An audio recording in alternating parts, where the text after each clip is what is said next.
Vamos a orar y vamos a dar comienzo a la clase de hoy, clase número 2 de demoniología o teología sistemática, pero la rama de la demoniología y la satanología. Vamos a pedirle si es factible a nuestro hermano Córdoba, ahí en Pudahuel, que nos pueda llevar en oración para que la clase de hoy pueda ser de bendición para cada uno de nosotros. Hermano Córdoba, por favor, llévenos en oración ahí en la querida comuna de Pudahuel. ¿Me escucha? Fuerte y claro. Amén. Padre eterno que estás en los cielos, Señor, te damos gracias por este momento tan hermoso, Padre eterno, de poder aprender de tu palabra, Señor. Yo te pido, Señor, que uses a nuestros maestros, Señor, con sabiduría, con inteligencia, para poder comprender también, Señor, ahora en nuestras mentes, Padre Celestial, para poder comprender y entender la materia, Padre Celestial. Oro por cada uno de los componentes, Señor, que están a través de esta plataforma. Los bendecimos en tu nombre, Señor, y te pedimos la bendición del Padre, del Hijo y del Espíritu Santo. Amén y amén. Amén. Muchas gracias. Vamos entonces a compartir la lámina de hoy.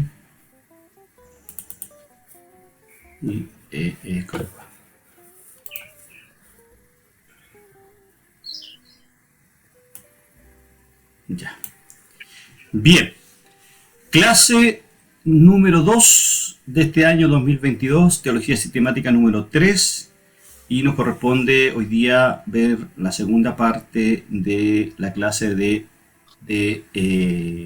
angelología. Esa es la cátedra, angelología. Dentro de la angelología tenemos dos áreas bien importantes, lo que es la satanología, es decir, el estudio de Satanás, y el estudio de los ángeles caídos, que es la denominada la demoniología. Decíamos la vez anterior que nosotros íbamos a ver esto desde una perspectiva teológica, bíblica, y no de algunos supuestos que puedan surgir en un momento determinado de la vida de cada uno de nosotros. Podremos haber tenido muchas experiencias con algunas cosas del mundo oculto, pero vamos a ver en esta clase, particularmente en los temas que estamos viendo en Teología 3, lo que tiene que ver con qué es lo que la Biblia dice respecto a los ángeles y los ángeles caídos, y entre ellos, ¿cierto?, está el innombrable, ¿cierto? Bueno, los objetivos de la clase son los mismos de la semana pasada. Primero, conocer las diferentes acepciones del concepto para los ángeles caídos, el desarrollo histórico de la doctrina, la diferencia de los ángeles buenos y malos, el propósito de Dios con Satanás y los ángeles caídos.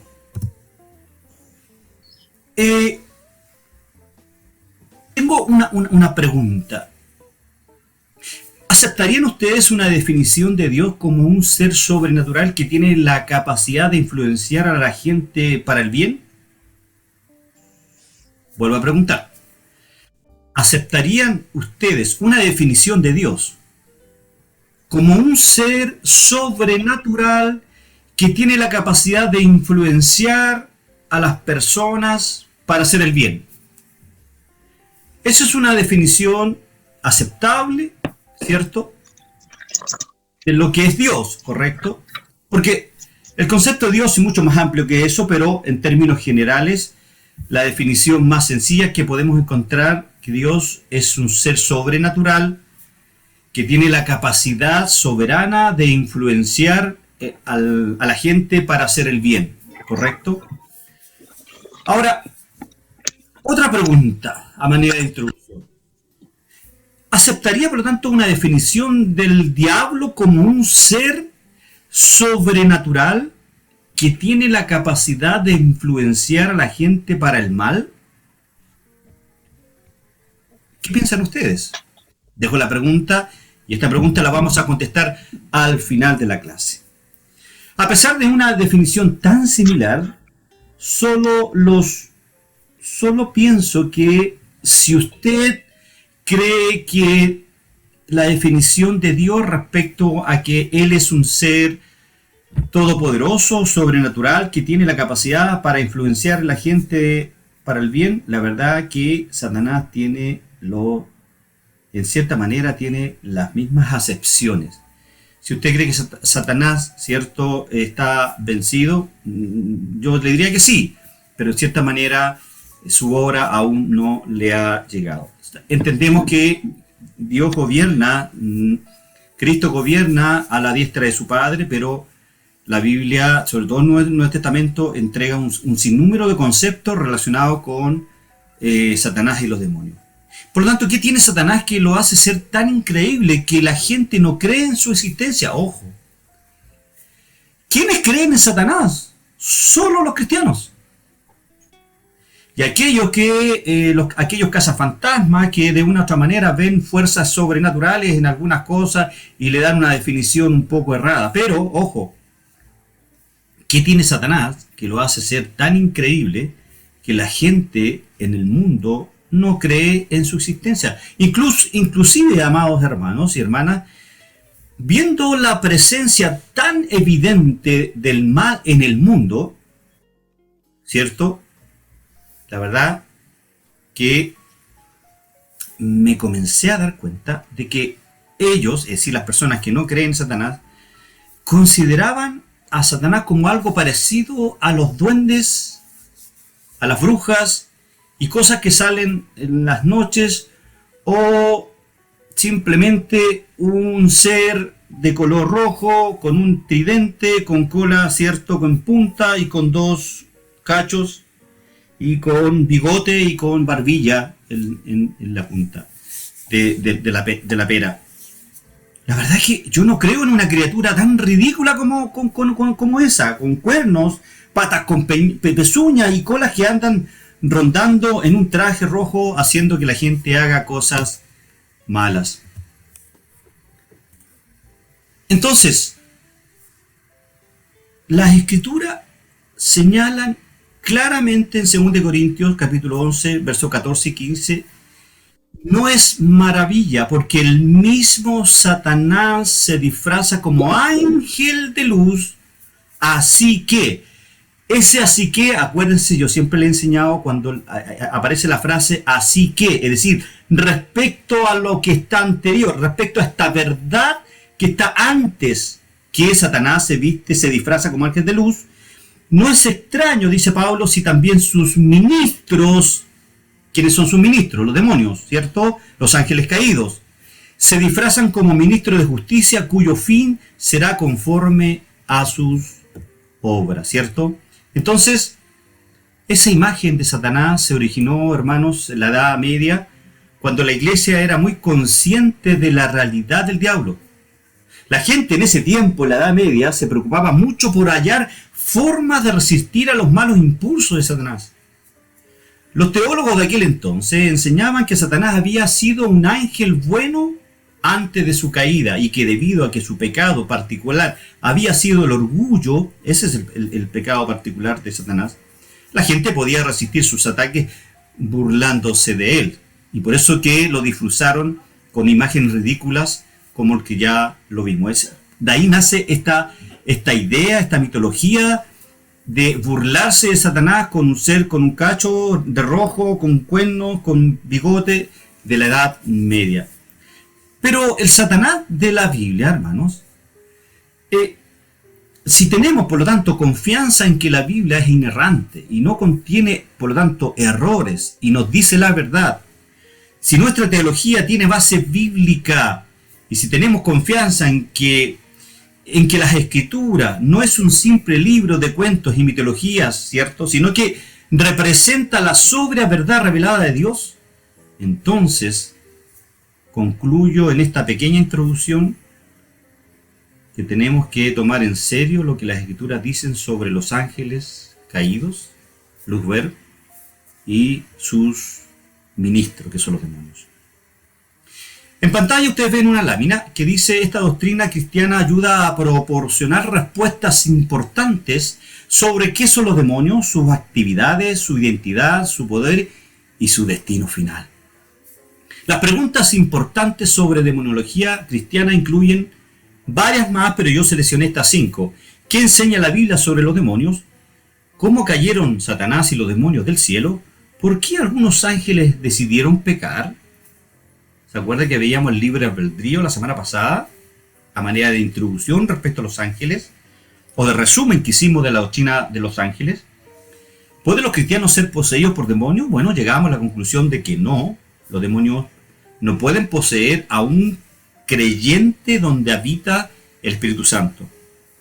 Y la última pregunta que vamos a ir desarrollando: ¿están los demonios involucrados activamente en nuestro mundo hoy? Y el apóstol San Pedro, en su primera carta 5.8, enseña que Satanás continúa trabajando para causar problemas en nuestro mundo el día de hoy. Y estoy completamente seguro concluir también que otros ángeles caídos también lo hacen. Así que tenemos harto que aprender de este caballero. En esta cátedra que estamos comenzando el día de hoy, hay dos secciones que vamos a dividir. Primero, hermano Daniel, las preguntas para el final se lo agradecería un montón.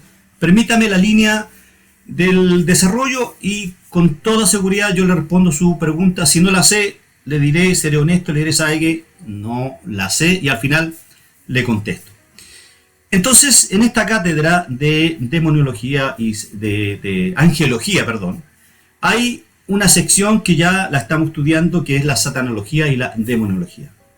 Ambas, es decir, la satanología y la demonología, hermanos, son parte de la angelología, ya que los seres caídos, como Lucifer y sus ángeles, claramente tienen que ver con el tema de los ángeles. El énfasis de esta sección que vamos a analizar hoy día, y espero un par de clases más, trata específicamente con el gobernante de los ángeles caídos, que es Satanás.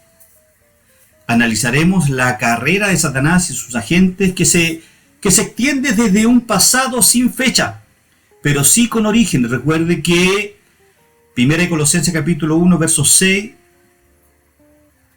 dice que Dios ha creado todo lo que existe, y todo lo creado es para su gloria y para sus propósitos. Por lo tanto, hermanos, Satanás también fue creado, fue un ser de mucha importancia dentro de la jerarquía, ¿cierto?, de los ángeles antes de Dios crear el universo y crear la tierra, en cierta manera. Fíjense que Job capítulo 38, verso 7 dice: cuando alababan todas las estrellas del alba y se regocijaban todos los hijos de Dios. Hasta la eternidad futura, para que de esta manera se determine que la naturaleza o las cualidades que tiene Satanás y los demonios. Amados, la doctrina acerca de Satanás y los demonios es influyente en la Biblia. Desde Génesis a Apocalipsis, usted va a encontrar en cada uno de los libros esta influencia demoníaca. Si el Espíritu Santo, que es la tercera persona de la Trinidad, permitió, o mejor dicho, inspiró a los escritores, a estos 41 escritores, tanto del Antiguo como del Nuevo Testamento, escribió para que quedara plasmada en estos 69 libros, quedara plasmada la imagen clara, precisa, concisa de Satanás, es porque forma una parte importante de la palabra de Dios, forma una parte importante de la doctrina que Dios permitió que nosotros conociéramos, y por lo tanto, por eso es que es necesario que la estudiemos. Puede ser que usted se esté preguntando, ¿por qué entonces estudiar sobre Satanás y sus ángeles? O sus agentes. Porque no estudiar sobre él es ignorar una porción, hermanos y hermanas en Cristo, una porción importante de la revelación de Dios en las Escrituras. Amados, Satanás y los demonios se mencionan a lo largo de la Biblia desde Génesis a Apocalipsis. Si ya en el Génesis, ahí en el huerto del Edén, ya vemos la intervención de este ser orgulloso que quiso ser igual a Dios, engañando primero a Eva, y indudablemente las consecuencias de esta tentación en la primera pareja creada por Dios fue que el pecado entró al mundo por un hombre, por Adán, dice Romanos capítulo 5. Miren la consecuencia. Por eso que Dios le da importancia a la doctrina de los ángeles. Ahora, si bien nuestra necesidad es detenernos a estudiar y enfocarnos en las riquezas de Cristo, y creo que muchos me podrían decir, hermano, ¿para qué estudiar Satanás? ¿Por qué no estudiamos la figura de Cristo? Pues yo creo, hermanos, que necesitamos conocer esta doctrina de la Biblia para poder estar alerta sobre quién y qué es este caballero llamado Satanás. Satanás y los demonios.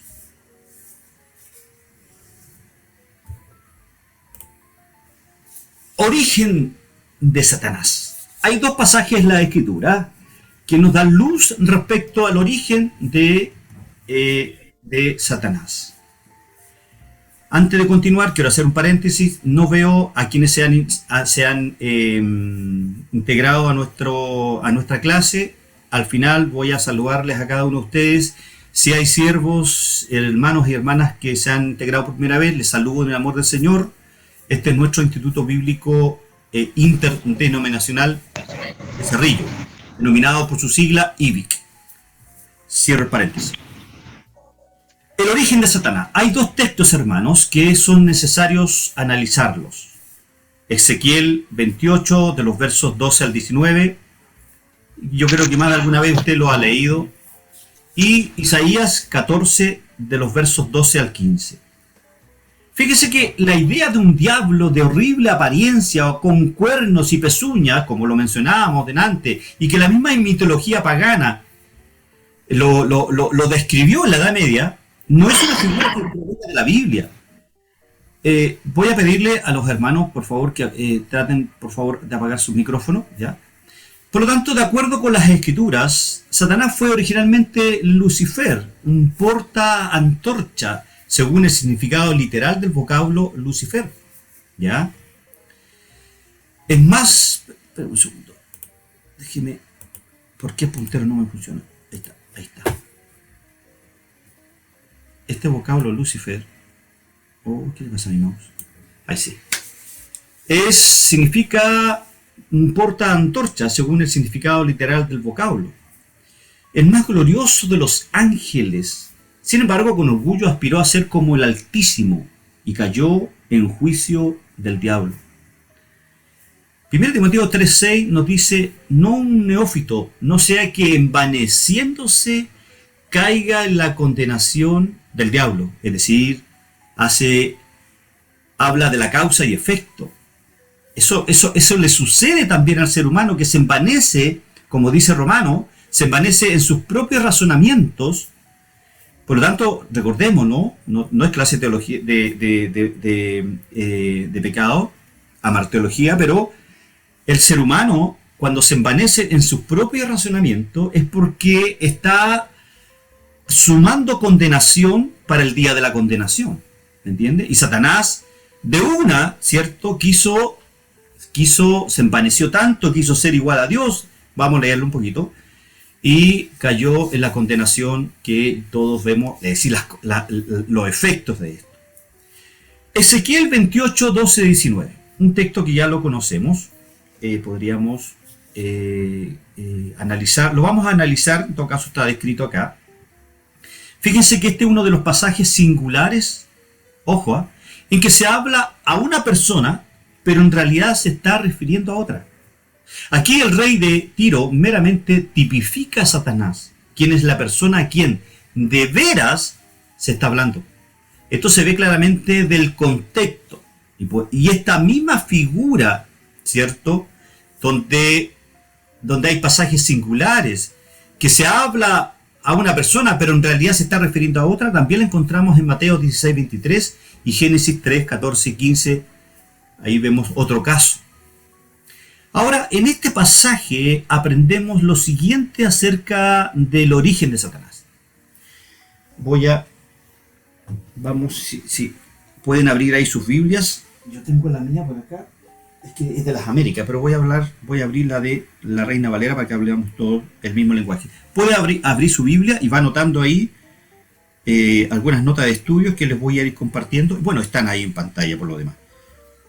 Ezequiel 28, versículo 12. Wow, ahí está. Ezequiel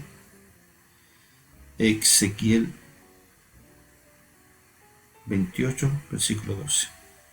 Dice: Hijo de hombre, levanta endechas sobre el rey de Tiros y dile: así ha dicho Jehová el Señor, tú eras el sello de la perfección. Aquí hay un pasaje singular, ojo. El rey de Tiro tipifica a Satanás. ¿Ah? Así ha dicho Jehová el Señor, tú eras el sello de la perfección, lleno de sabiduría y acabado de hermosura. ¡Wow! ¡Qué descripción! En Edén, ¿ve? El rey Tiro no estuvo en Edén, simplemente está tipificando a Satanás. En Edén, en el huerto de Dios, estuviste.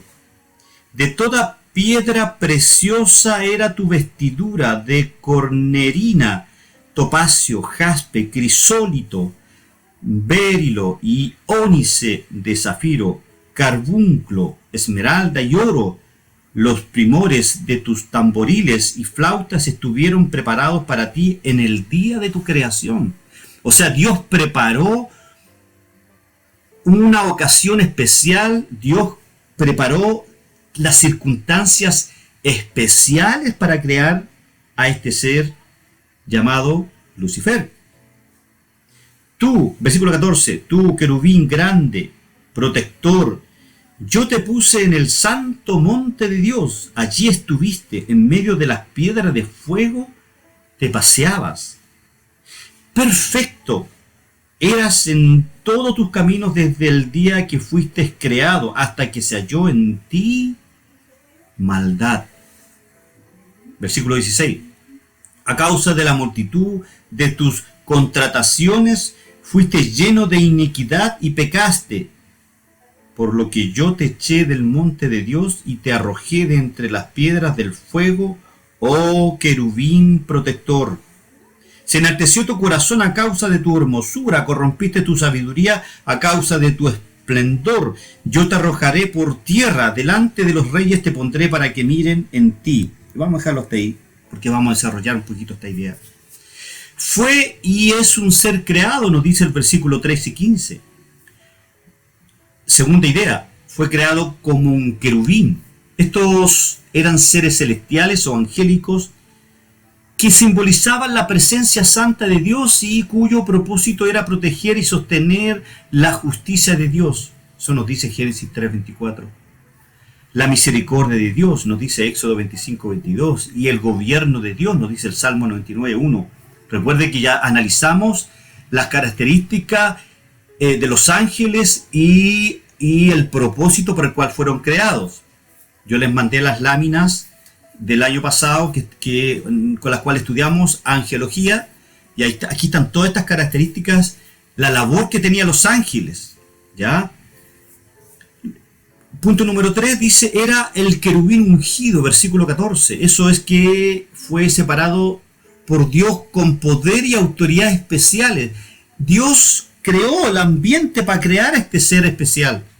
Nota el versículo 14, yo te puse, Dios le dio esa autoridad. Dios le dijo, yo te pongo por cabeza de todos los ángeles, me vas a ministrar, vas a ejercer justicia, vas a proteger, vas a ayudarme a generar misericordia y vas a ayudarme a gobernar. Todas estas cosas las tenía Satanás. ¿Me pasé? No, estoy bien. En el pasado moraba en el huerto de Dios. Versículo 13, la presencia de Dios. ¿Qué privilegio tenía este señor? Fue dado con gran sabiduría y hermosura. Versículo 12, fue cubierto con 10 piedras preciosas, el número del gobierno humano. Se le relacionó a la música. Versículo número 13, ojo, en su estado caído todavía lo es. Ni hablar, ¿cierto?, de la música secular. Y ojo, cuidemos la música cristiana, hermanos. Cuidemos qué estamos cantando en la iglesia. Satanás se viste como ángel de luz.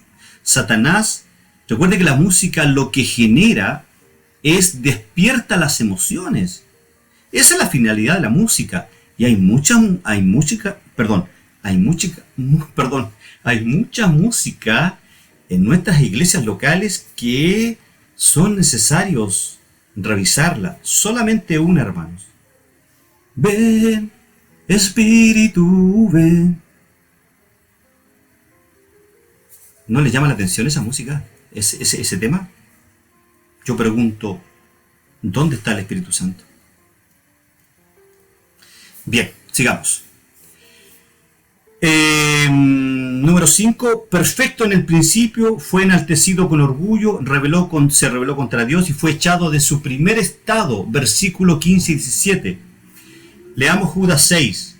Y a los ángeles que no guardaron su dignidad, sino que abandonaron su propia morada, los ha guardado bajo oscuridad en prisiones eternas para el juicio del gran día. En resumen, pero después hacemos el resumen. Veamos lo que dice Isaías 14, 12, 17. Si pueden acompañarme a leer Isaías 14. Isaías. Ay, Dios mío. Ahí está Isaías 14. Versículo 12 al 17. Dice: ¿Cómo caíste del cielo? Un signo de exclamación. ¿Cómo caíste? ¿Cómo se te ocurrió caer del cielo, oh lucero, hijo de la mañana? Cortado fuiste por tierra, tú que debilitabas a las naciones. Versículo 13. Tú que decías en tu corazón: subiré al cielo en lo alto junto a las estrellas de Dios, levantaré mi trono y en el monte del testimonio me sentaré. Es decir, este compadre quería sentarse en el mismo trono de Dios, a los lados del norte. Sobre las alturas de las nubes subiré y seré semejante al Altísimo. Mas tú, derribado eres hasta el Seol, a los lados del abismo. 16. Se inclinarán hacia ti los que te vean, te contemplarán diciendo: ¿es este aquel varón que hacía temblar la tierra, que trastornaba los reinos? Versículo 17. Que puso el mundo como un desierto, que asoló sus ciudades, que a sus presos nunca abrió la cárcel. Analicémoslos. En este pasaje aprendemos algunas ideas, hermanos. Su nombre original no era Satanás, sino Lucero, que quiere decir estrella del día, el versículo 12. Las estrellas en lenguaje profético se refieren a los ángeles. Satanás anteriormente se llamaba Lucero y fue escogido por Dios, ungido, y el ángel de posición más elevada en el lugar que habita Dios. Idea secundaria. Aquí vemos a Lucero lleno de orgullo. Comparemos este mismo texto con Ezequiel 28, 17. Declarando su propia voluntad 5 veces, concluyendo con: seré semejante al Altísimo, nos dice el versículo 14. Notemos, Lucero deseaba la adoración que solo le pertenece a Dios. Todavía este caballero, este ángel de luz, anhela esa adoración. Y existe en un mundo caído que, si supiera o creyera en Satanás, como empecé la introducción diciendo que el mundo no cree en este ser sobrenatural, pero el mundo le sirve de una manera que nosotros no nos debe asombrar. La sociedad hoy día, llamada anteriormente como la sociedad neoliberal, no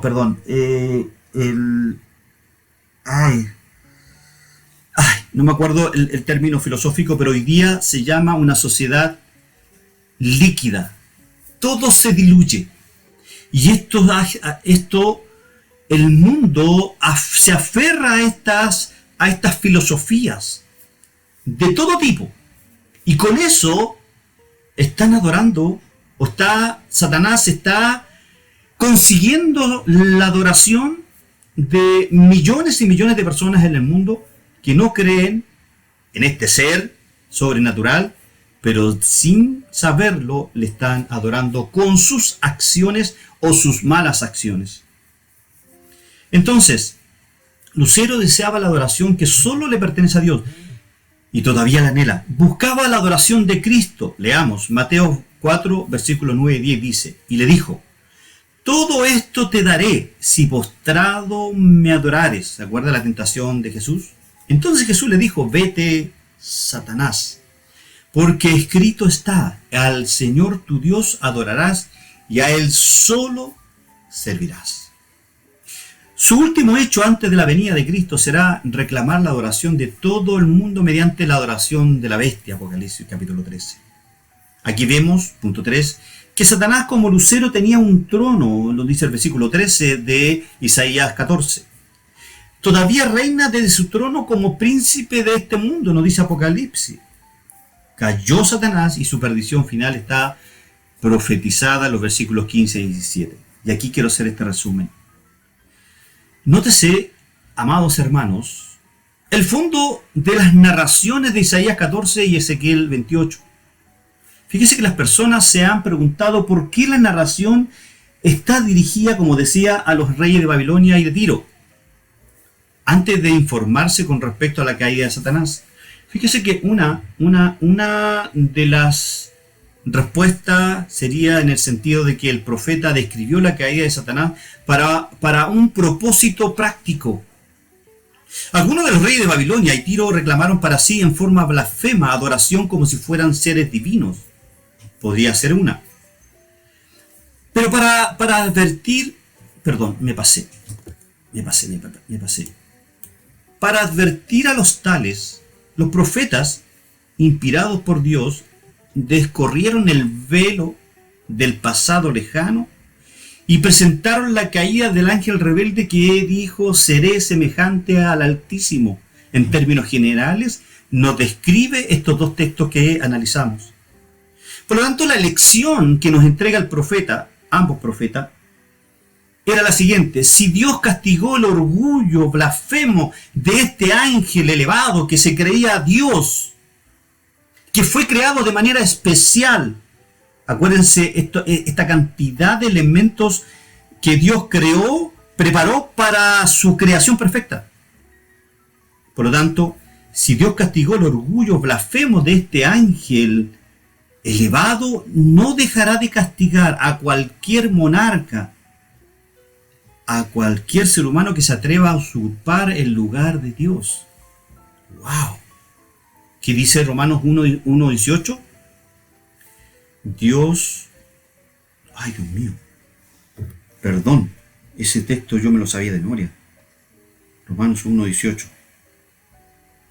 Oh, ¿qué me pasó? Dice, porque la ira de Dios se revela desde el cielo contra toda impiedad e injusticia de los hombres que detienen con injusticia la verdad. Qué increíble, ¿cierto? Bien, la siguiente lámina, ¿cierto? Nos presenta este contraste muy similar al que estábamos hablando. Génesis 3:15, que es mencionado por los teólogos como el protoevangelio, es decir, esta es la primera... Aquí nace el evangelio, hermano, aquí nace la gracia, aunque la gracia, ¿cierto?, nace cuando Dios le da las túnicas por gracia, porque hay la muerte de un animal y le entrega las túnicas a Adán y Eva, pero aquí está la primera promesa de redención, es decir, aquí nace el evangelio, la luz del evangelio. La luz del evangelio que es mencionada en Juan capítulo 3, los versos 19 en adelante, que lo vamos a leer un poquito más adelante, que es importante que entendamos el contexto de Juan capítulo 3. Génesis 3:15 dice, y pondré enemistad entre ti y la mujer, y entre tu simiente y la simiente, ahí el hebreo es esperma, y la simiente suya, esta te herirá en la cabeza y tú le herirás en el calcañar. Y Isaías 14:14 dice, sobre las alturas de las nubes subiré y seré semejante al Altísimo. Qué contraste, ¿cierto? Nótese, hermanos, de qué manera el orgullo y la ambición frustrada le consumen aún, de manera que desea ser adorado. como Dios de este siglo, nos dice 2 Corintios 4:4, que lo leímos al principio. Una ambición que será transitorialmente satisfecha cuando se encarne en el anticristo, según lo que nos dice Apocalipsis capítulo 13. Como castigo por su maldad, Satanás fue arrojado del cielo junto a un grupo de ángeles, casi la tercera parte, que se habían plegado en su rebelión. Podemos leer todos esos textos y vamos a dar testimonio o evidencia bíblica de ello. Por lo tanto, Satanás trató de hacer de Eva una aliada, pero Dios frustró el complot y dijo, versículo 3:15, el protoevangelio, y pondré enemistad pondré entre ti y la mujer. Aquí está hablando de la descendencia, de la genealogía entre la simiente de la serpiente y la simiente de Satanás, que hay todo un juego ahí de genealogía hasta que llega a Cristo.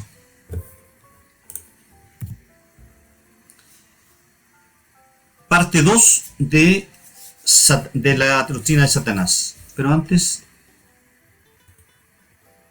yo pensé que estaba solito, no estoy solo. Sigamos entonces. Aquí está. Su existencia. Fíjese que en 7 libros de las escrituras veterotestamentarias se enseña específicamente sobre su existencia. Génesis, Primera y Crónica, Job, Salmo, Isaías, Ezequiel. Ya vimos Isaías y Ezequiel, que son evidentes, y Zacarías. Sin embargo, estas ideas que se enseñan aquí de Satanás son potenciadas, lo decíamos al principio, a lo largo de las escrituras, porque se hace mención de él sobre su carácter, sus inclinaciones y sus propósitos. Tanto así que Cristo reconocía y enseñaba sobre su existencia. La negación de la realidad de su existencia generalmente toma la forma de considerar la idea de Satanás como la personificación del mal. Ojo, decía yo la semana pasada que los teólogos liberales, cuando hablo de teólogos liberales estoy hablando de aquellos que creen que cierta parte de las escrituras son inspiradas y otras no. Creen que cierta parte de la Biblia es inerrante y otras no. ¿Me entiende? No creen mucho en los actos sobrenaturales que están mencionados en las escrituras. Esos son los teólogos liberales, ¿ok? Ellos creen que Satanás no es un ser creado por Dios, no es un ser sobrenatural que tiene una trascendencia en la historia de la humanidad, sino que ellos creen que Satanás es la personificación del mal. Ojo con eso, ¿ya? Pero en realidad no es un ser que tiene su propia existencia separada. La idea de Satanás como persona se desarrolló más en los tiempos del Nuevo Testamento y esto requirió, según nos dice, reinterpretaciones de la historia del Antiguo Testamento, ya que, según se afirma, no contiene la idea de una distintiva figura demoníaca. Ojo, recuerde que en la Edad Media a Satanás se le prefiguró como una persona con cachos, color rojo, con cola, con estridente, con pies como lo de los caballos. En la Edad Media se le prefiguró a este señor para burlarse de él, ¿ya? Haciendo esta comparación con lo que Satanás hizo en el huerto del Edén. Por lo tanto, rechazar la realidad y existencia de Satanás era rechazar la Biblia como la palabra de Dios, ya que ella lo menciona. Su existencia se enseña desde Génesis a Apocalipsis. Veamos lo que es punto número 3 de la clase de hoy, lo que las escrituras afirman sobre Satanás. Veamos algunas cositas que son importantísimas. El enemigo que la sembró es el diablo, ¿cierto? Mateo 13:39 dice, el enemigo que la sembró es el diablo. La siega es el fin del siglo y los segadores son los ángeles. Aunque el verso hace énfasis en el tema de los segadores que vimos en angelología el año pasado, aquí se tocará el otro punto de interés. Jesucristo menciona en esta parábola 2 palabras. Enemigo, están subrayadas, y diablo. El diablo, el cual deposita otra semilla, acá es importante notar que si Jesús lo menciona es por algo. El enemigo, hermanos, presentado es Satanás en esta parábola. Es el enemigo de Dios y de todo el que y de todo que de él provenga.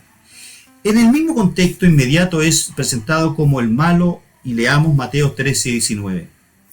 Dice: cuando alguno oye la palabra del reino y no la entiende, viene el malo y arrebata lo que fue sembrado en su corazón. Este es el que fue sembrado junto al camino. Ahí está hablando del sembrador como Satanás. Es el que siembra esta semilla de maldad en aquellos corazones, ¿cierto?, que no buscan de Dios. Al respecto, el erudito Ever F. Harrison, sobre estos pasajes, comenta: igual que la explicación del sembrador, en este caso la semilla ha producido plantas, ¿cierto? Así como surgen genuinos creyentes de Cristo, surge una falsificación del diablo, cuyos hijos a menudo se disfrazan de creyentes. Y si leemos 2 Corintios 11, 3 y 15, dice lo siguiente: porque estos son falsos apóstoles, obreros fraudulentos, que se disfrazan como apóstoles de Cristo. Y no es maravilla, porque el mismo Satanás se disfraza como ángel de luz. Así que, es decir, respecto a la idea de los versículos 13 y 14, no es extraño, por lo tanto, dice Pablo, si también sus ministros se disfrazan como ministros de justicia, cuyo fin será conforme a sus obras. Esta cita la tomé del libro del comentario bíblico de Moody, del Nuevo Testamento, página 25, editorial Portavoz, si la quieren leer. En la parábola del sembrador, Jesús presenta 4 diferentes respuestas a la palabra de Dios ahí, Mateo capítulo 13, de los versos 1 al 23. Ninguna emocional, mundana y fructífera. Analicemos un poquito esto. En las primeras 3 se observa a lo que se menciona como los que no entienden. Ninguna lo entiende, es un tema emocional, no lo entiende, y es mundana, no lo entiende. Es ahí donde viene el malo, que es Satanás, porque no entiende, no hay ninguna, es emocional, es mundana, y ahí viene Satanás, el enemigo de Dios, y comienza a hacer su trabajo, es decir, haciendo de tales una falsificación, personas con fe milagrosa e intelectual, más no fe salvífica. Recuerden el término de la semana pasada que lo conversamos. En teología se habla de la iglesia visible y de la iglesia invisible. Dije yo que la iglesia visible son los miembros que van a la iglesia, a ese lugar, a esa estructura del material que sea, donde se juntan los santos, donde se junta la iglesia visible, a adorar, a glorificar a Dios, ¿cierto? Pero dentro de esta iglesia visible, pongámosle un número, 100 hermanos hay en nuestra iglesia local, por poner un ejemplo. Pero tenemos clarísimo que hay Satanás, conforme a lo que dice la parábola del sembrador, ha sembrado esta semilla de maldad, y hay en esta iglesia invisible, esta iglesia visible que se ve, hay una iglesia, hay infiltrados. Por lo tanto, esos 100, el ejemplo que yo le ponía, no todos son parte de la iglesia ahora invisible. ¿Y quién sabe? ¿Quién es la persona, el ente divino que sabe quién es parte de la iglesia invisible? Solo Dios. Porque solo Dios conoce a sus elegidos. Solo Dios conoce en quienes Él puso esta semilla de fe, de gracia. Y entendemos que nunca se van a perder, como dice Juan. Bueno, hay muchos textos, no lo vamos a ver ahora. Por lo tanto, en esta iglesia Satanás puso esta semilla. Por eso que hay crédulos conceptuales, no creyentes regenerados. Es decir, personas con una idea, pero sin una convicción bíblica. Por lo tanto, la respuesta fructífera del punto número 4 es todo lo contrario, ya que concibe y crece hasta dar el fruto esperado. Si Dios planta una semilla en el corazón de alguien, es parte de esta iglesia invisible, pero también de la iglesia visible, porque lo vemos. Y este fruto, téngalo por seguro, y esta persona debe necesariamente dar frutos. Si no da fruto, solo es parte de la iglesia visible, pero no creyente en Cristo. Como dice Primera de Juan, estaban con nosotros, en iglesia visible, pero no eran de nosotros. ¿Ok? Ya que según el mismo contexto sigue en su exposición hablando sobre el trigo y la cizaña, Mateo 13, 25 al 26. Mala hierba, en este caso un grano que en su hoja se parece al trigo, pero se distingue del trigo en su etapa madura. ¿Ve? Ahí, cierto, Jesús nos habla en esta parábola, el contexto habla de los frutos. Un genuino creyente nacido de nuevo, donde Dios plantó la semilla, va a fructificar. Lo mismo pasa con Satanás, que es el que siembra la semilla de maldad y crece este hijo del diablo. Y nuevamente presenta al enemigo, el cual sembró la mala semilla entre el trigo, que es la nota que pongo al final. Bien, si seguimos observando más adelante, Jesucristo expresa en sus discursos a una mujer con 3 medidas de harina, en los versos 33 de Mateo. Otra parábola le dijo: el reino de los cielos es semejante a la levadura que tomó una mujer y escondió en 3 medidas de harina hasta que todo fue leudado. Hay 2 inclinaciones en base a su interpretación que no la vamos a analizar ahora. La verdad que en mi opinión personal me baso más en la primera, es decir, en el sentido negativo, puesto que la levadura es considerada en otros lugares de la Escritura como la presencia de la maldad, falsedad doctrinal e impureza. Algunos entienden que habla de la presencia de los falsos creyentes y la maldad de estos junto con los verdaderos. Lo que estoy haciendo énfasis, hermano, que es Satanás el que actualmente tiene, porque estamos analizando, acuérdense, lo que las Escrituras afirman sobre Satanás, que él está vivo, que es un ser sobrenatural, que tiene cierta manera un grado de poder aún en esta sociedad, que ha transformado muchos corazones, que ha sembrado esta semilla, cierto, de maldad en aquellos corazones que no quieren, en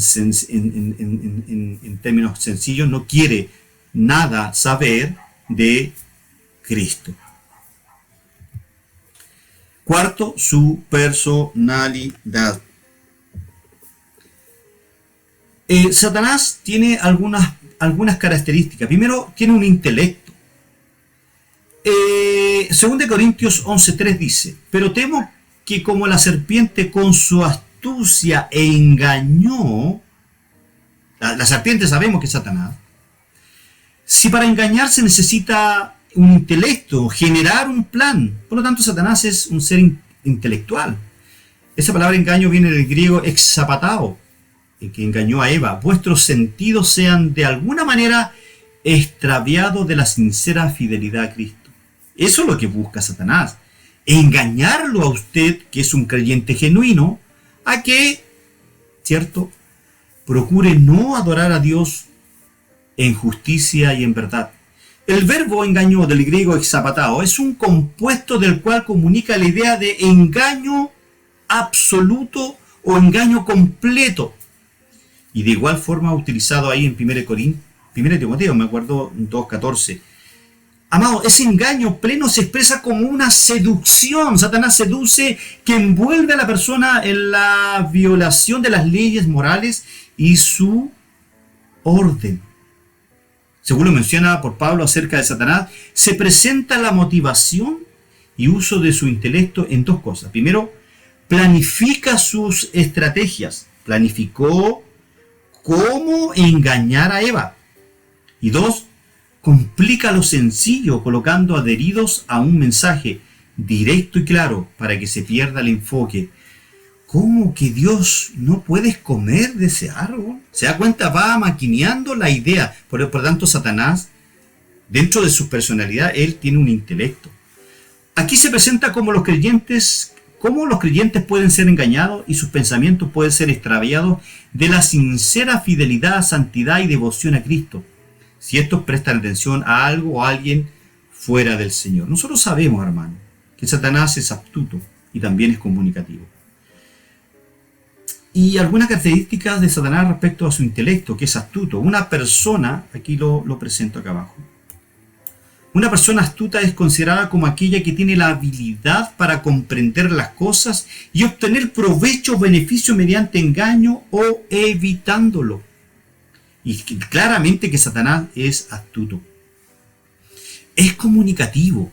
Una persona con la capacidad de comunicarse por obligación tiene la capacidad de la razón para poder ejecutarlo.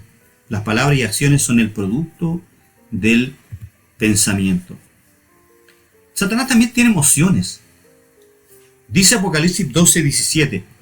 Entonces el dragón se llenó de ira contra la mujer y se fue a hacer guerra contra el resto de la descendencia de ella, los que guardan los mandamientos de Dios y tienen el testimonio de Jesucristo. Nos dice Apocalipsis 12:17. Amados, se entiende que la ira es un sentimiento de enfado muy grande y en muchos casos violento, dependiendo del contexto o los factores que lo envuelven. Por ejemplo, Dios tiene ira, ¿cierto? Sabemos que Dios se aira, ¿o no? Dios se aira, ¿cierto? Dios revela su ira desde el cielo contra toda impiedad que retiene con injusticia la justicia de Dios, dice Romanos 1:18. Pero su ira es a causa del pecado y es una ira santa. Sin embargo, el hombre tiene ira. Usted y yo tenemos ira, pero es errada porque no goza de supremacía y soberanía como Dios, el cual puede hacer uso de sus facultades como Él en su sabiduría perfecta sabe hacer. Por otra parte, Satanás tiene ira, sí, porque él quiso ser igual a Dios, pero su sentimiento es mal dirigido porque está enfadado a causa de no tener la posición deseada, la cual es ser Dios sobre todo. Ese sentir, hermano, de orgullo, de vanagloria, muchas veces también lo vemos en algunas personas. Ese sentir de Satanás claramente es el producto de una emoción malintencionada y mal dirigida. La ira es un enojo emocional y apasionado en el caso de los seres creados, usted y yo. Pero en el caso de Dios, como ser increado, no tiene, la ira, cierto, como dije, tiene una característica que es santa. Se comprende que la ira, hermanos, quiero hacer un resumen de esto, se comprende que la ira en el hombre es pecaminosa, ¿cierto? Por cuanto es producto de su naturaleza caída, de ahí el protoevangelio de Génesis 3:15, que es el reflejo de su egoísmo. A causa de dicha emoción, el hombre puede perder el dominio propio, cosa que Dios aborrece. Por ello el creyente es exhortado constantemente a ser sobrio, nos dice Tesalonicenses capítulo 5. Lo cual también implica, hermanos, evidentemente, sabiduría en su manera de actuar y el dominio de sus emociones para gloria de Dios. Me recuerda 1 Pedro 1:13, ¿sí? Que es un texto que me encanta, se los quiero compartir, que tiene relación con esta, cómo, permítame leérsela, 1 Pedro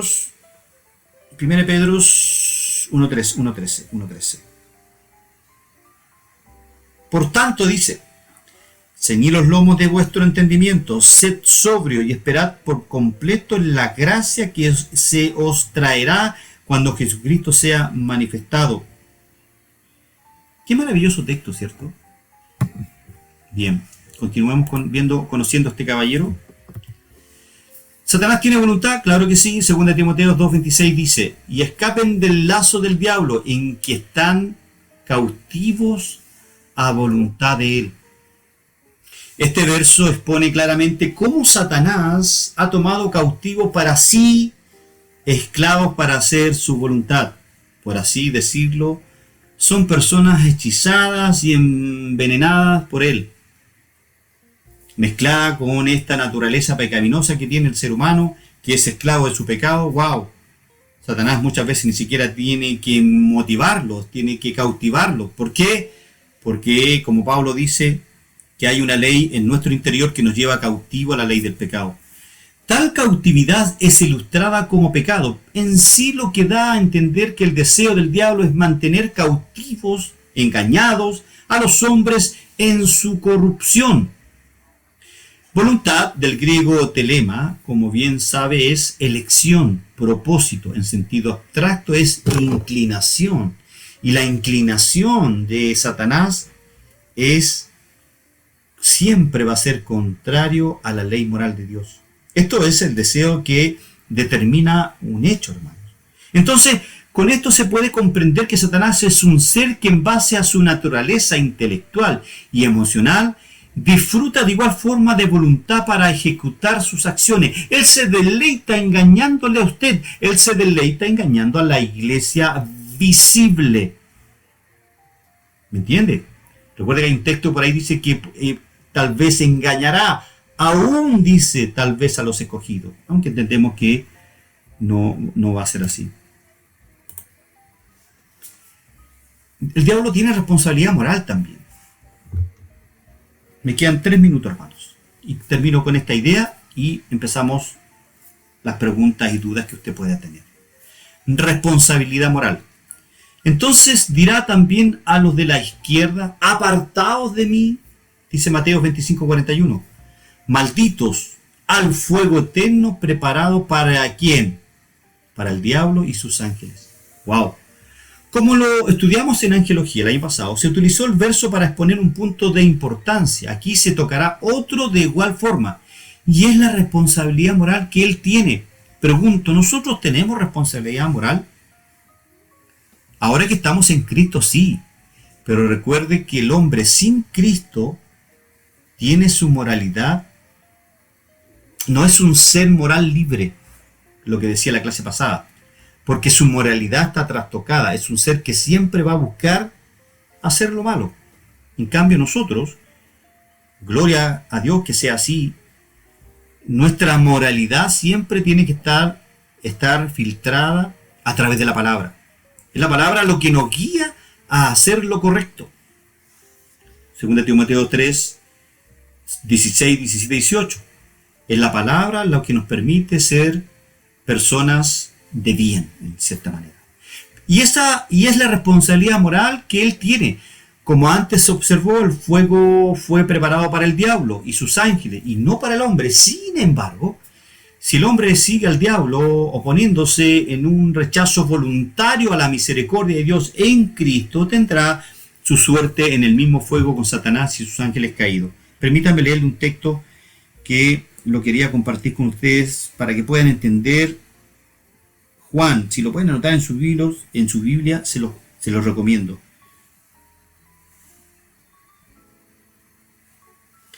Versículo 19 dice, y esta es la condenación. Juan 3, 19 en adelante, por favor, pongan mucha atención.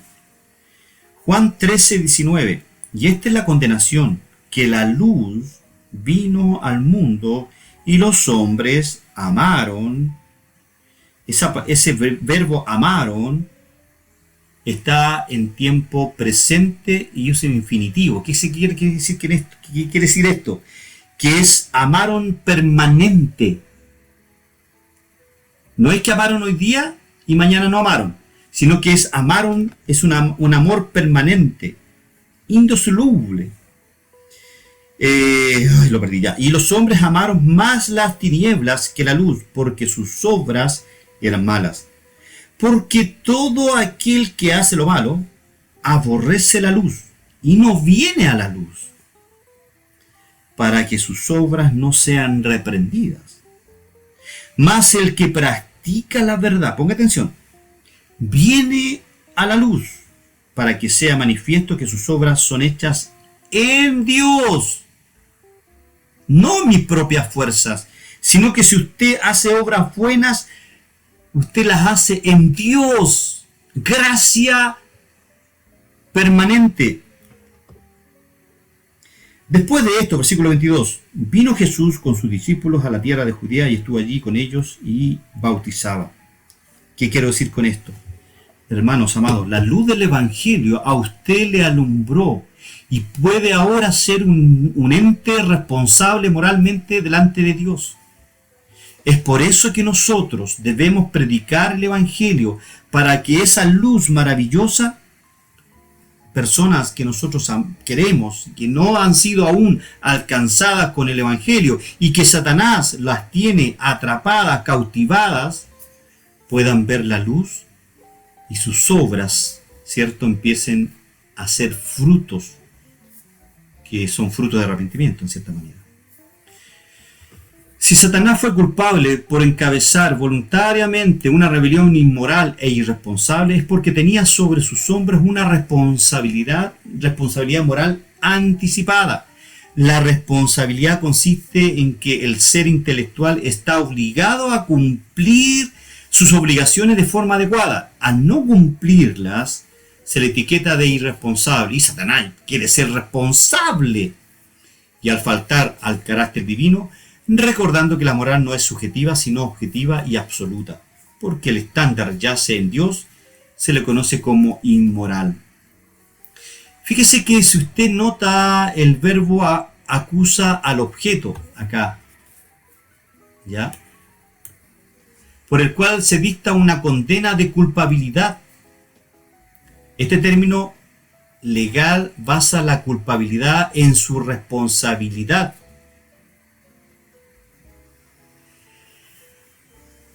No es víctima del pecado, es responsable del mismo. El hombre no es víctima del pecado, sino que el hombre es responsable de su propio pecado.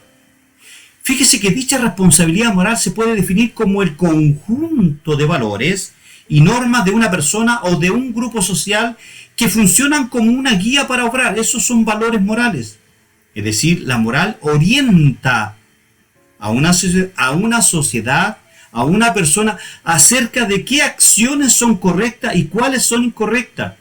Por lo tanto, el hombre sin Cristo, 1 Corintios 2.14, permíteme, 1 Corintios 2.14,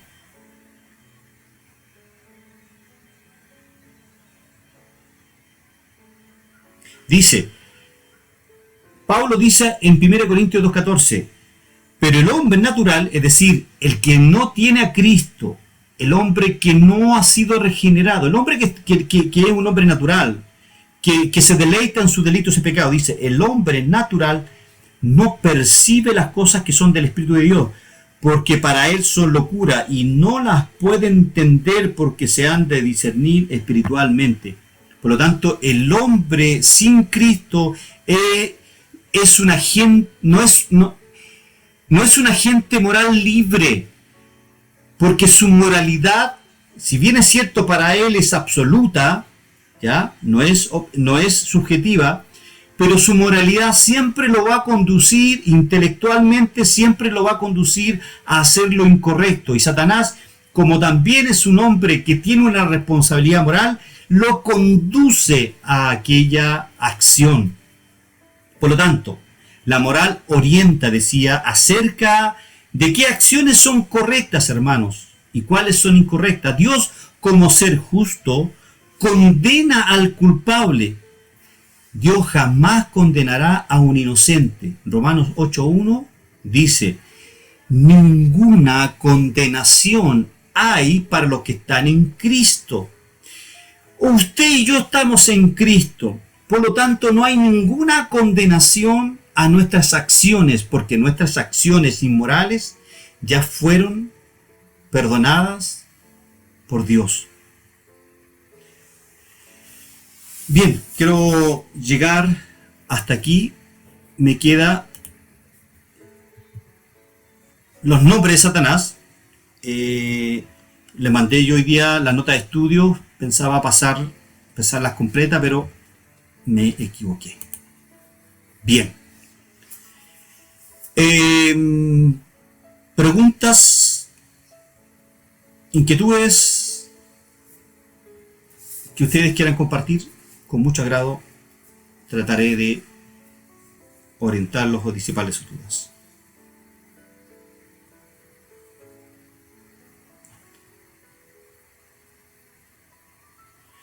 Hermano Daniel, ahora usted puede hacer la pregunta que quería hacer al principio. No, más que nada le iba a preguntar, hermano Alejandro, buenas tardes, todo esto, y buenas tardes a todos los que están. Estuve leyendo algunas cosas y tengo una duda, pero Hágala. sí, no, sí la voy a hacer, es que quiero tomar bien las palabras para plantearlas. A ver, va con respecto a los demonios. ¿Ya? Y tengo mi duda yo con respecto a justamente, en general se habla que los demonios son los ángeles caídos. Sí. Ahora, ¿los ángeles caídos son los ángeles que se vinieron con Satanás? Sí, pues. Ahora, Correcto. ya. Y cuando dice que los hijos de Dios, ¿cierto? Ahí eso que vimos la semana pasada, con respecto a que encontraron hermosas las mujeres, se casaron con ellas, etcétera, etcétera, o tomaron para sí mujeres. ¿Se está refiriendo a los mismos ángeles? Mire, hay dos posiciones ahí y la vimos el año pasado. A lo mejor usted no estuvo en esa clase. No. No estuvo. Recuerde que estuve varias clases que le decía que estaba manejando. Algunos dicen que los hijos de los hombres eran ángeles caídos, ¿cierto? Los hijos de los hombres. Pero me causa curiosidad, y esta es mi posición. Alguien puede tener una posición distinta. Pero Mateo dice que los ángeles, dice, no pueden, ¿qué dice? Casarse, ni reproducirse. Ni reproducirse. Entonces, frente a esa verdad, yo tengo que empezar a desglosar o a entender de a qué se refiere con los hijos de los hombres ahí en Génesis. Pero vamos a llegar a ese texto cuando pasemos los demonios. Estamos viendo Satanás. Sí. Cuando veamos los ángeles caídos. Ahora, ¿por qué me causaba... ¿Por qué me causó tanta curiosidad? Estuve viendo como les decía, estuve leyendo algunas cosas y estuve obviamente viendo con lo que venía de la clase, ¿cierto? Y me llamó la atención justamente me parece que usted lo leyó, inclusive Judas, donde dice que no perdonó, y segunda de Pedro, donde dice, porque si no perdonó a los ángeles que pecaron, sino que los arrojándolos al infierno, los entregó a prisiones de oscuridad para ser reservados para el día del juicio. Hay otras versiones que dice que los metió en cavernas, en cuevas, y los dejó ahí. Entonces, eso me llamó la atención, porque como llamamos normalmente nosotros, ¿cierto? Los ángeles caídos que vinieron con Satanás, ¿cierto? Ellos no quedaron presos, pues ellos fueron arrojados a la tierra. Entonces me llamaba la atención eso, para mí. Por eso lo digo, que estoy tratando de buscar las mejores palabras para decir. Sí, mire, no se preocupe, mire. Su pregunta... Para mí había como una contradicción en lo que... o me da la impresión que no estamos hablando de los mismos ángeles. Es decir, con respecto a los que Dios encerró, ¿cierto? Me da la impresión que no son los mismos ángeles que Dios arrojó. Hermano Daniel, con toda seguridad, cuando lleguemos al tema de los ángeles caídos, que son los demonios, vamos a profundizar de manera, para la redundancia, profundamente vamos a analizar algunos pasajes que hablan sobre precisamente la duda que tiene usted. Yeah. Cuando Dios expulsó a una tercera parte de los ángeles, Lucifer venía con ellos, ¿cierto? Pero algunos dicen que una parte de esos ángeles fueron encarcelados y otra parte fueron arrojados a la faz de la tierra. Todas esas consultas, todas esas dudas, hermanos, las vamos a analizar a la luz de la palabra, pero llegado el momento de hacerlo. Yo creo que en unas 2 clases más vamos a ver los ángeles. Quiero terminar la doctrina de Satanás para que conozcamos a este ser que muchas veces, ¿cómo le diría yo? Es como lo ignoramos. A Satanás lo ignoramos. A Satanás no hay que ignorarlo. Lo que sí, hay que tenerle respeto, sí. Pero no hay que ignorarlo, hay que tenerle respeto, entendiendo que Dios tiene control absoluto de nuestras vidas y que Satanás no puede tocarle a usted mientras Dios no lo autorice. Si Dios autoriza a Satanás a zarandearlo, wow, Dios mío, afírmese. Recuerde que Pedro fue pedido. Sí. No. Entonces, hay evidencias bíblicas, no tan solo Pedro, sino que otros más. Hay evidencias bíblicas que nos hacen tener la claridad absoluta de que Satanás no nos toca, pero si pide permiso para zarandear al hermano Alejandro Lizama, Dios me libre. ¿Y ese zarandeo podría llegar hasta quitarnos la vida? Si Dios lo permite, sí. Si Dios lo permite, sí, hermano. Eso no sé. Ahí Satanás le preguntará a Dios, ¿hasta dónde puedo llegar? Lo que puede hacer Dios es, haz lo que tú quieras, pero no toques su alma.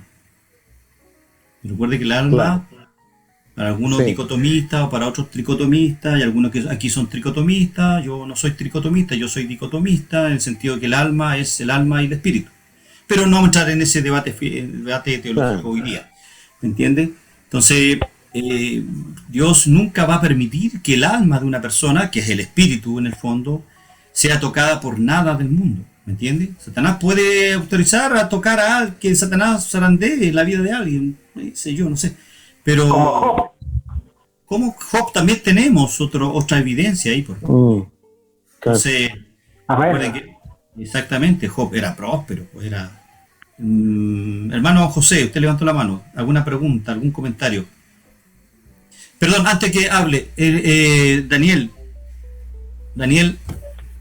espero cuando lleguemos al tema de los ángeles, Caído, pueda disiparte más de la duda, ¿te parece?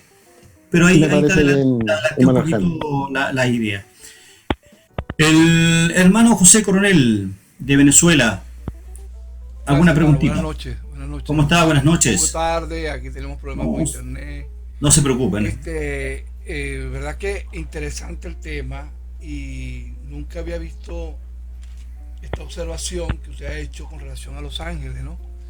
Es decir, que es tanta la similitud, lo que llamamos hoy día, según la ciencia, el clon, es tanta la similitud y que la misma Biblia señala que el cuidado que se debe tener de no pretender arrancar la cizaña temiendo que pueda arrancar, es tanta la similitud, pero no había dado cuenta lo que usted ha dicho.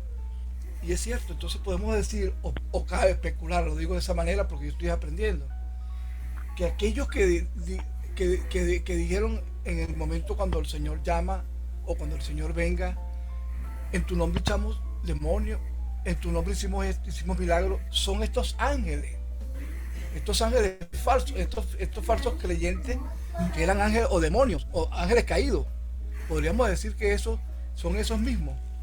Bueno, la Biblia no lo menciona, y si la Biblia no lo menciona, recuerde que eran discípulos que envió de dos en dos, ¿cierto? Si la Biblia no menciona que eran ángeles, no podemos nosotros especular que eran ángeles. Lo que sí, la idea que da ahí el autor es que dice que en tu nombre echamos fuera demonios, en tu nombre hicimos esto, pero ¿qué dice Jesús? Apartados de mí. Entonces, la intención de Jesús es ahí decir, hey, párala. La cosa no es con tu fuerza. La cosa no es, muéstrame tu fruto, en qué nombre lo hiciste. Entonces, ahí tiene dos interpretaciones. Algunos dicen que eran esas personas que fueron ahí enviadas por Jesús, eran personas inconversas, ¿cierto? Eran discípulos engañados que tenían ¿cierto? La raíz de Satanás, y estaban gobernados por Satanás. Por eso que Jesús le dice, hey, apártate de mí, viejo, tú no eres parte de la iglesia invisible, ¿se acuerdan? El término visible, invisible. Tú eras parte de la iglesia visible, pero no eres parte de la iglesia invisible. Y la otra posición es que había orgullo en los discípulos, por eso que dice, oye, nosotros hicimos todo en tu nombre, hicimos esto, hicimos esto otro. Un momentito, las cosas siempre se hacen, siempre tenemos que pensar que las cosas las tenemos que hacer para la gloria de Dios. Todo lo que hacemos, hermano. Nadie tiene que llevarse la luz de las cámaras. Es Cristo en que se tiene que llevar la gloria. ¿Entiendes? Yo me inclino más por la segunda, que esa es la idea. No he analizado mucho ese pasaje que usted menciona, hermano José, pero la próxima clase le puedo traer ahí una analogía de ese pasaje, un pequeño comentario. ¿Le parece? Sí, no hay problema. Yo le decía, perfecto, como el Señor dice ahí, apartado de mí, malditos, que serían echados al lago de fuego, preparados para el diablo y sus ángeles. Exacto. Entonces pienso, bueno, muchos de los que dentro de la iglesia están como creyentes y no lo son, pues, ¿qué calificativo podríamos decir? Son... Pero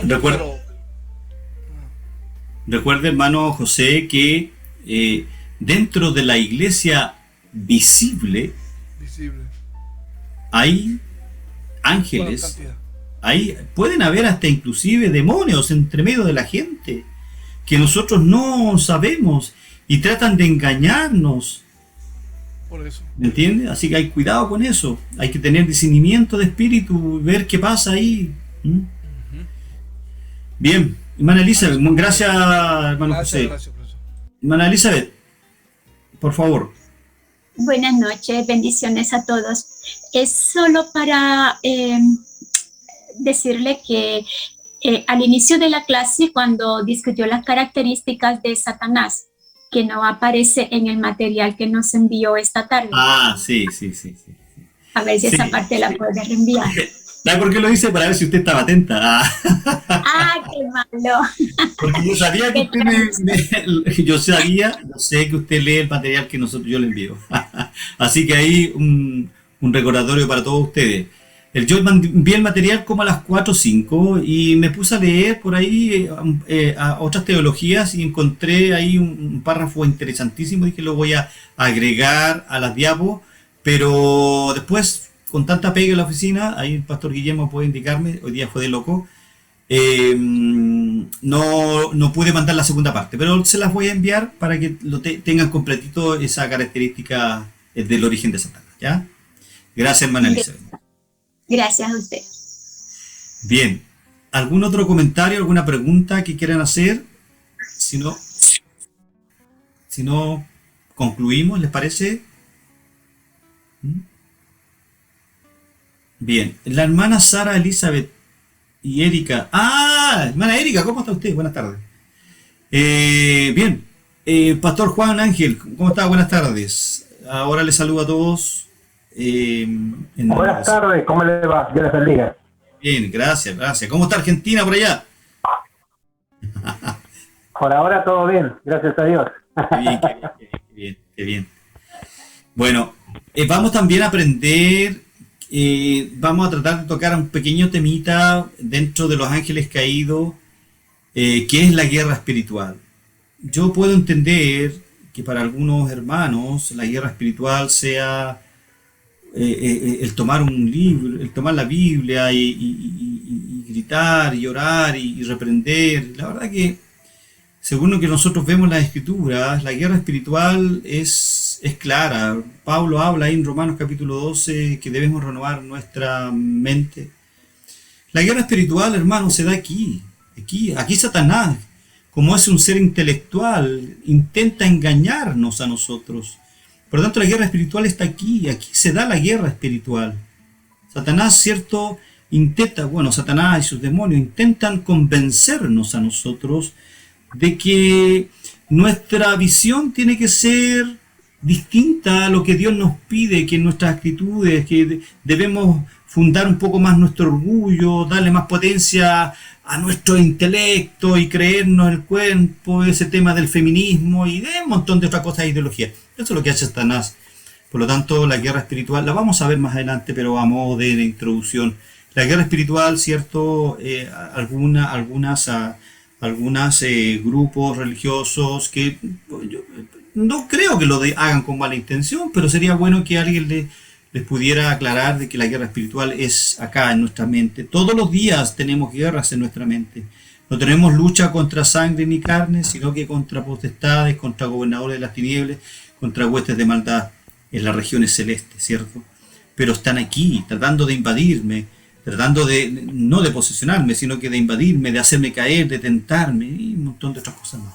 Bien, hermana Sara y hermana Erika, usted levanta la manito, por favor. Sí, buena.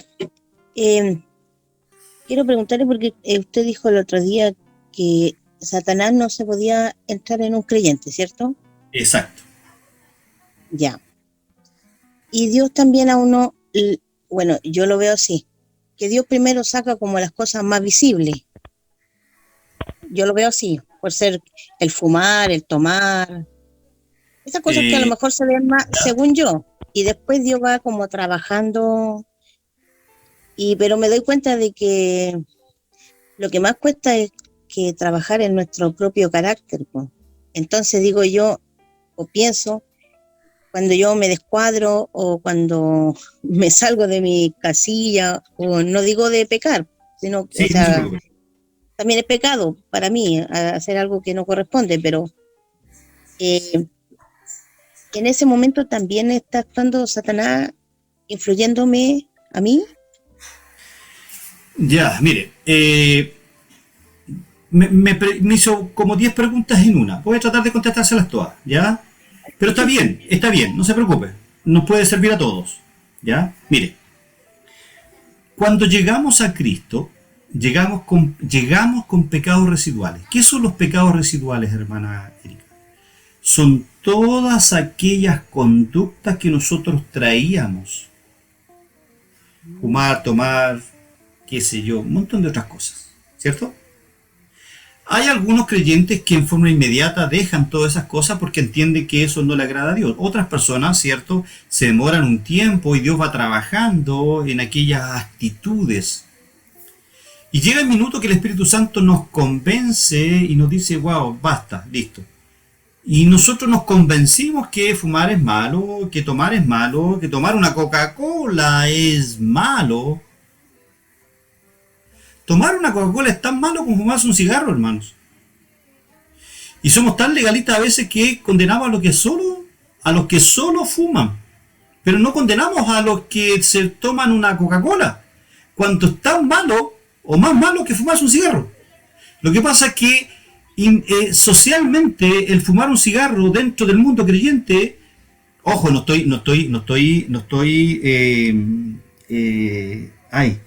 diciendo que es bueno fumar, es malo, porque no hace mal a nuestro cuerpo, ¿no?, a nuestro organismo. Lo que estoy diciendo es que hay pecados residuales que nosotros traemos. Por ejemplo, no hacer ejercicio también es malo. Entonces, hay muchas cosas que van deteriorando nuestro cuerpo y eso es tan malo como más o menos lo que tú mencionaste, Erika.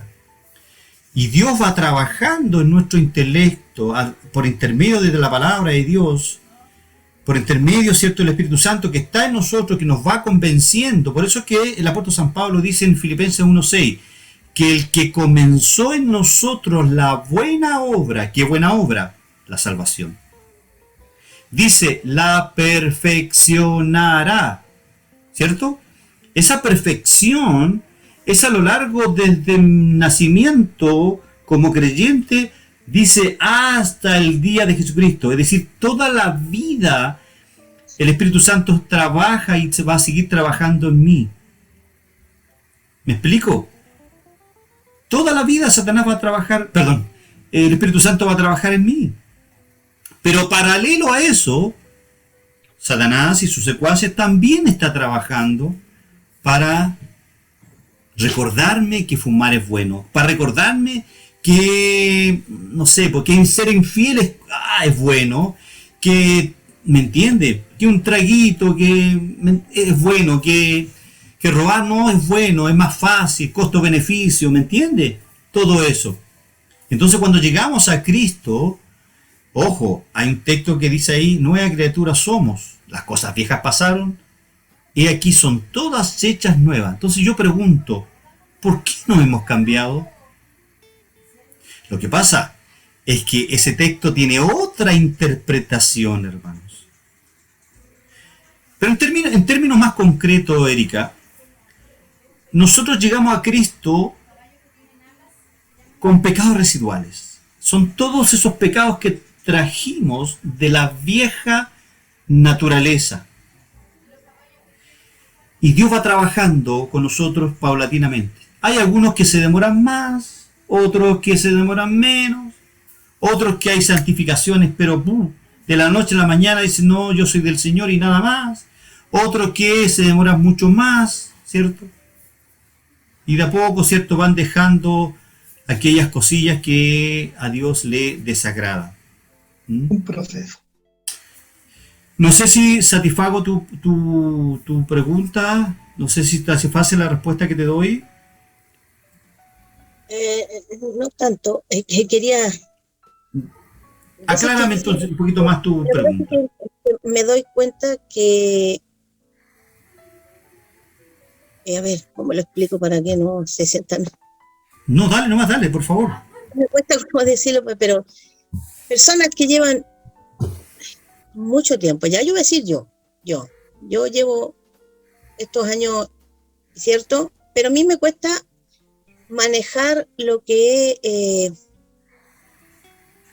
mi rabia. ¿Me entiendes? Porque mi rabia es como, mi rabia es dolorosa, me frustra.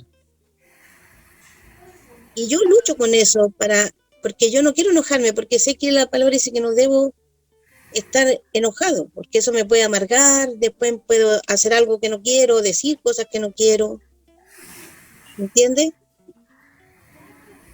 Sí, y te yo entiendo. digo, a mí me cuesta tanto, y por qué a veces veo personas que llevan más tiempo que yo, llevan mucho más, y no les cuesta, es como que fuera normal, natural. Entonces yo digo, ¿quién está obrando ahí? ¿Será que el Señor me deja un poquito sola y toma dominio de mi mente el enemigo? O no sé. Entonces igual yo me cuestiono muchas veces porque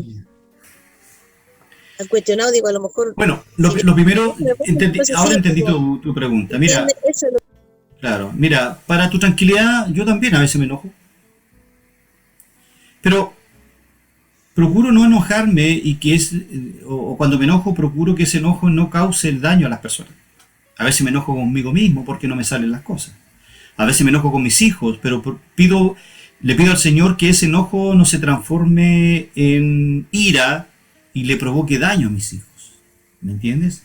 Pero quiero leerte un pasaje y a lo mejor puede servir, porque mi experiencia no te va a servir de mucho. Yo creo que lo que te sirve es lo que la Biblia dice respecto a estas cosillas que tú me has comentado. Mira lo que dice el apóstol San Pedro, y con esto quiero ir terminando. Segunda de Pedro capítulo 1, versículo 3 en adelante. Anótalo ahí. Segunda de Pedro 1, 3 en adelante. Mira lo que dice. Como todas las cosas que pertenecen a la vida y a la piedad. Dos cosas importantes. Todas las cosas que pertenecen a la vida y a la piedad, ¿ya? La vida es tu vida, son tus problemas, es tu trabajo, es tu relación, buena o mala, son tus amistades. Eso es lo que pertenece a tu vida y a la piedad. ¿Qué es la piedad? La piedad es tu relación con Dios. Cuando tú encuentres en la Biblia la palabra piedad, tiene que ver con tu relación con Dios. Por eso Dios dice que nosotros debemos ser piadosos, es decir, igual a Cristo, ser piadosos con los demás. Continúo. ¿Te queda claro? Dos cosas que pertenecen a la vida y a la piedad. Dice, nos han sido dadas tiempo pasado.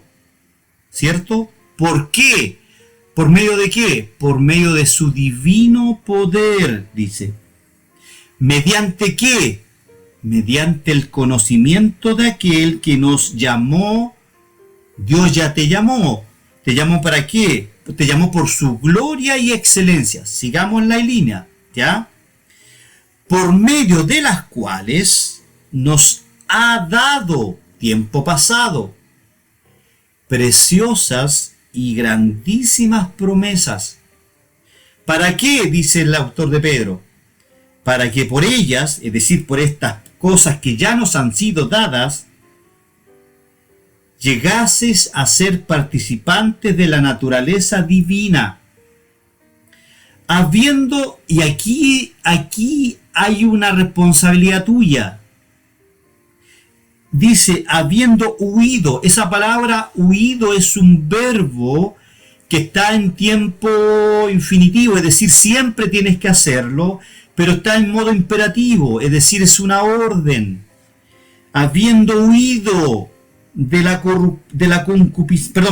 corrupción que hay en el mundo, el cosmos, el mundo, la sociedad, cierto, que te arrastraba, que te llevaba, que te impulsaba a hacer lo incorrecto, que hay en el mundo a causa de las concupiscencias. Sigo. Pero dice, vosotros también, dice, poniendo un verbo infinitivo, es decir, siempre tienes que hacerlo, poniendo toda diligencia por esto mismo, añade a tu fe, dice. Primero, ¿qué dice? Hermanos, virtud. Entonces tienes que añadir a tu fe virtud. ¿Y qué es virtud? Virtud es excelencia moral. Es decir, virtud tiene que ver con aprender a vivir correcto, ser un buen trabajador, un buen pastor, un responsable, enseñar bien a sus ovejas, un buen hermano, ir a los estudios bíblicos para crecer, ser un buen empleador, un buen trabajador, un buen hijo, un buen padre, una buena madre. ¿Me entiende? A eso se refiere. Por lo tanto, a todas esas cosas que tú haces día a día, a esa fe que se te fue dada, tienes que añadir virtud, es decir, excelencia moral. Después dice, a la virtud, es decir, a la excelencia moral, dice, tienes que añadir conocimiento. Por lo tanto, para aprender a vivir bien, tienes que aprender por medio de la palabra cómo ser un buen esposo, cómo ser un buen amante con tu esposo, con tu esposa, me refiero en términos generales, cómo ser un buen hijo, no provoquéis a ira a vuestros hijos, ¿me entiendes? Debemos aprender a pastorear a nuestros hijos. A nuestros hijos no hay que disciplinarlos porque hicieron lo malo, sino que hay que ver por qué hicieron lo malo y enseñarles que lo malo ofende a Dios. Ofende la santidad de Dios. ¿Me entienden? Y después dice, al conocimiento, es decir, a lo que estás aprendiendo día a día de la palabra, dice, añade dominio propio. Después que hagas todas estas cosas, esto va en crecimiento. Estoy predicando, hermano, no piense que estoy predicando, pero le estoy contestando a nuestra hermana. A añadir dominio propio. Al dominio propio dice paciencia, a la paciencia piedad, a la piedad afecto fraternal y al afecto fraternal amor. Porque si estas cosas están en vosotros, porque el apóstol dice, porque si estas cosas, ¿qué significa? Que nosotros tenemos que añadir a nuestra vida y a nuestra piedad estas cosas. Es nuestra responsabilidad. Tú no vas a orar por dominio propio. Tú debes aprender a tener dominio propio. Tú no vas a orar para amar bien a tu esposo, a tu esposa, a los hermanos que están escuchando. Tienes que aprenderlo. Tú tienes que añadir a tu vida dominio propio. Y todo lo que dice el apóstol Pedro. Porque si estas cosas están en vosotros y abundan, dice, no dejarán estar ociosos ni sin frutos en cuanto al conocimiento de nuestro Señor Jesucristo. No voy a seguir con este texto porque si no estaría predicando, pero en el fondo es eso. ¿Te das cuenta? Ya te ha sido dado todo. Se te ha dado algo importante, el Espíritu Santo, para que te ayude, pero también tú tienes que concentrarte en lo que Dios dice respecto a ciertas cosas que te hacen mal, como tú decías. Es bueno enojarse, pero ojo, es bueno plantear las quejas, pero 3 requisitos: a una hora adecuada, el día adecuado y con palabras adecuadas. Bueno, eso nomás quería comentar. Bien, hermanos, nos hemos excedido del tiempo. No sé si hay alguna otra pregunta. Si no, nos vamos para la casita o nos desconectamos y nos conectamos este próximo viernes para seguir creciendo ahí con Pentateuco. ¿Les parece? Bien. Así es. Voy a invitar entonces a nuestro pastor Guillermo, si nos puede llevar en una oración para terminar la clase de hoy. Pastor Guillermo, si está ahí. Si no, Dorca, ¿estás por ahí? Ah, no, ahí está el pastor Guillermo. Sí estoy. Ah, ya, pero no nomás porque ya estoy. Sí sé que estás, porque me indicaste que eras Matías. No te preocupes. Pastor Guillermo, por favor, alguna palabra y nos vamos a desconectar.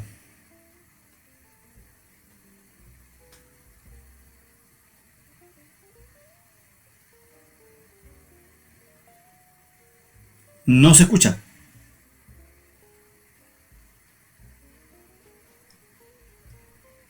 Ahí sí.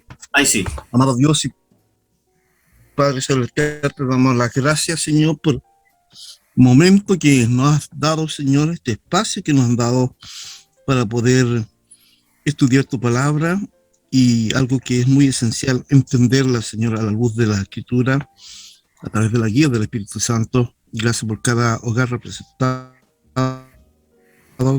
Gracias por cada hijo tuyo que está presente en esta hora.